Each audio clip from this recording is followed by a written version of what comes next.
আজ এমন একটা পদের কথা বলবো যে পদটি বাঙালির যে কোনো শুভ অনুষ্ঠানে দেখা যায়। হ্যাঁ, অনেকেই আপনারা ধরতে পারছেন, আজকে বলবো রাধাবল্লভীর কথা। রাধাবল্লভী হলো এমন একটা খাবার যার নানান স্বাদের মতন আছে নানান ইতিহাসও। এই যেমন কলকাতার মানুষদের কথায় রাধাবল্লভীর স্রষ্টা নাকি মির্জাপুরের পুটিরাম। তার পিসেমশাই জিতেন মোদক বৃন্দাবন থেকে রাধাবল্লভীর কথা জেনে এসে কলকাতায় চালু করেছিলেন এই খাবার।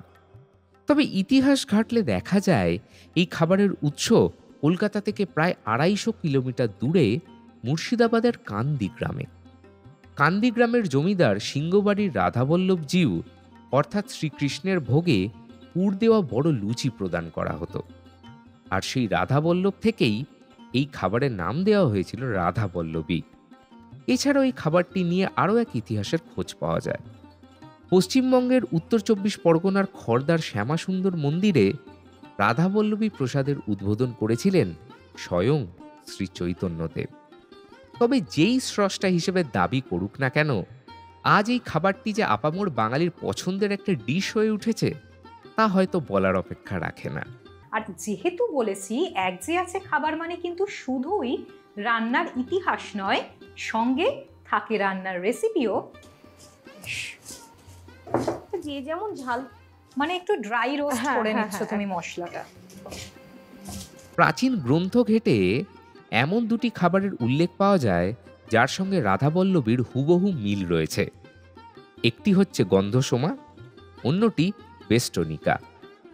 সোমা অর্থাৎ চাঁদ, এবং যেহেতু তার মধ্যে পুরের গন্ধ আছে তাই সেই খাবারের নাম গন্ধসোমা।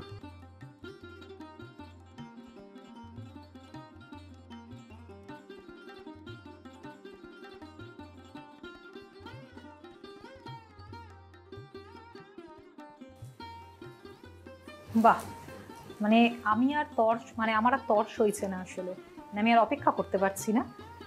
আসলে হাতের কাছে বা পাতে খাবার চলে এলে না বেশ বসে থাকাটা খুব কঠিন। একদমই তাই।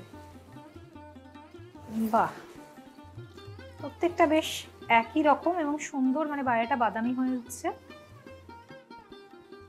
একটা সুন্দর গন্ধও ছাড়ছে। হ্যাঁ, সেই বিয়ে বাড়িতে ঢুকলেই যে গন্ধটা পাওয়া যায়।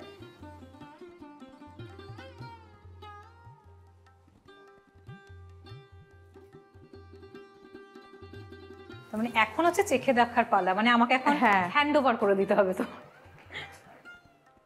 তুমিও সঙ্গে আমার সঙ্গে খেতে পারো, কোনো আপত্তি নেই, নিজে হাতে বানিয়েছো যখন তো চেখে তো দেখবেই কেমন।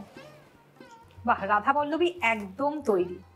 থ্যাংক ইউ, অসাধারণ একটা রেসিপি, যেটা কিন্তু প্রতিটা বাঙালির প্রতিটা শুভ অনুষ্ঠানে দেখা যায়, কিন্তু আমরা কেউ ভেবে দেখিনি যে এটা বাড়িতেও বানানো এতটাই সোজা আর একদম চটজলদি।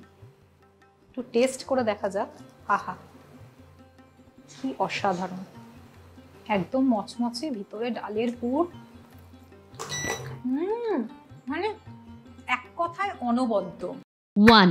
সাবস্ক্রাইব করুন, বেল বাটনে ক্লিক করুন।